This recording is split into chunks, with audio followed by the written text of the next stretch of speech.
Perjuangan di Volksat. Volksat diambil dari bahasa Belanda yang berarti Dewan Rakyat. Volksat dibentuk pada tanggal 16 Desember 1916 oleh Gubernur Jenderal Graaf van Limburg-Stirum. Pada awalnya, dewan ini beranggota 38 orang, 15 diantaranya adalah orang pribumi, anggota lain adalah orang Belanda dan Timur Asing. Pada akhir tahun 1920, mayoritas anggotanya adalah kaum pribumi. Pada tanggal 29 Desember 1929, pemimpin PNI Insinyur Soekarno ditangkap. Pada tanggal 27 Januari 1930 di Jakarta, dibentuklah fraksi baru dalam Volksat yang bernama Fraksi Nasional yang diketuai oleh Muhammad Husni Tamrin.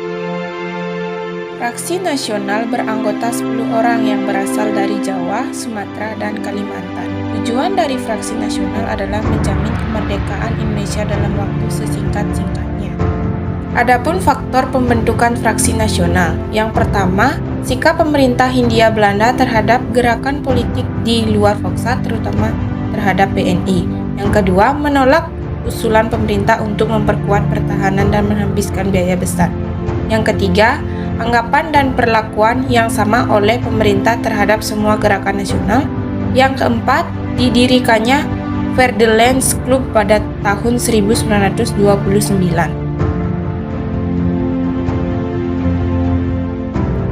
Pada tanggal 15 Juli 1936, kericuhan sempat muncul dengan adanya petisi Sutarjo dalam sidang Volksat.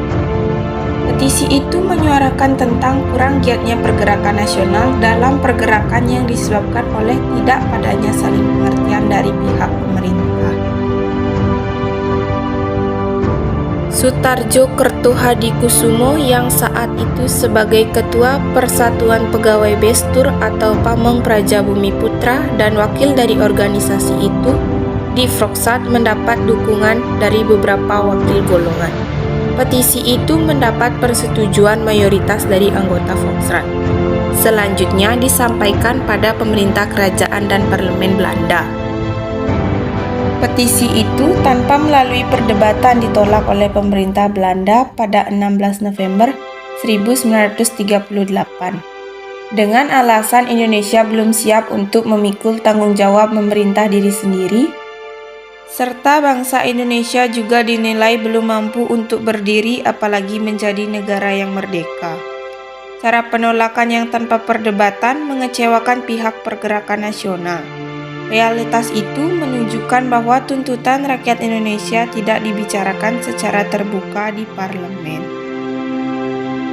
Partai Indonesia Raya atau Parindra. Partai Indonesia Raya didirikan di Solo pada Desember 1935. Partai ini merupakan gabungan dari dua organisasi yang berfusi yaitu PU dan PBI. Ketuanya adalah Dr. Sutomo. Tujuan partai adalah mencapai Indonesia Raya yang mulia yang hakikatnya mencapai Indonesia merdeka. Di Jawa, anggota Parindra banyak berasal dari petani mereka, kemudian disebut dengan kaum Kromo. Di daerah lain masuk kaum Betawi, Serikat Sumatera, dan Serikat Celebes.